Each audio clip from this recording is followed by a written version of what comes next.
Political parties using social media to create false outrage over alleged racist events is nothing new in South Africa. But this is an action that you would expect from parties like the EFF, BLF and even the ANC, but not necessarily the DA. But recently the DA youth leader, Luyolo Mpiti, tweeted out the following photo suggesting racial segregation at the primary school in Schweizer Reneke in the northwest province of South Africa. Now this tweet has caused massive damage. In the first place, it caused the teacher to be suspended from her job as a teacher at that school by the Department of Education. And also it has caused the local community in Schweizer Reneke to launch such a violent protest on this primary school that the parents had to take their kids out of the school for their own protection, causing in a very traumatic event for these kids at the school. And the worst part is that this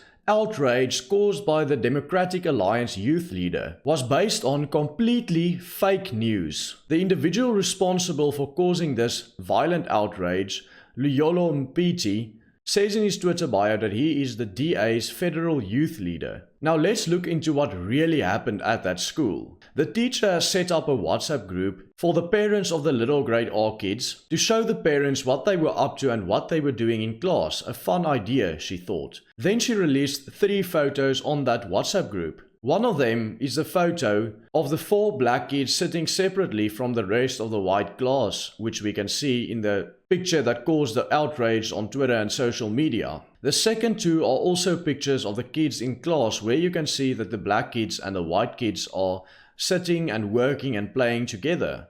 Now, what is the real story behind what happened there? I have spoken to one of the parents of one of the kids in Schweizer Reneke, and they told me the story is as follows. The 2 pictures of the kids sitting and working together in the class are pictures taken while the class was busy with activities, as you would expect from a class of such a young age. The picture where the 4 black kids are sitting separately from the rest of the white kids were taken at break time, where the teacher allowed the kids to sit wherever they wanted to. Now it is obvious that the 4 black kids would sit together given such a choice. I mean, it is the kids that they know, it's the kids that they grew up with, it's the kids from their community, and it's the kids from their people. It always happens like this at a school.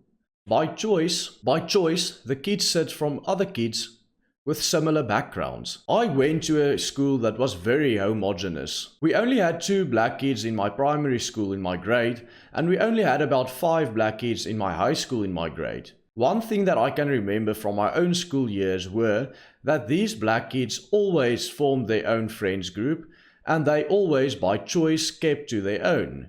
When the kids at the school in Schweizer Reneke was given the choice where they would sit, the black kids sat together. Now, does the DA want this teacher to enforce integration on these kids, these 5 or 6-year-old kids, even during their break time? And if she doesn't do that, she is a horrible racist? Or would it be better and more fair and more free for a teacher to let the kids sit where they want to? What is more important, the freedom of association of the kids or forced integration by the teacher? I think it is absolutely despicable what happened at the school. I think it is absolutely despicable the folks' outrage created on social media, particularly by the youth leader of the Democratic Alliance. And I think it's utterly despicable that the school has been attacked by the local community and that the teacher has been suspended from her job. I know that DA councillor and fellow YouTuber Ronaldo Gous also made a video on this matter. He left out the fact that this outrage was started by the youth leader of the party that he belongs to, the Democratic Alliance. I would love to hear what his response to these facts are. Until next time, you guys, goodbye and God bless you.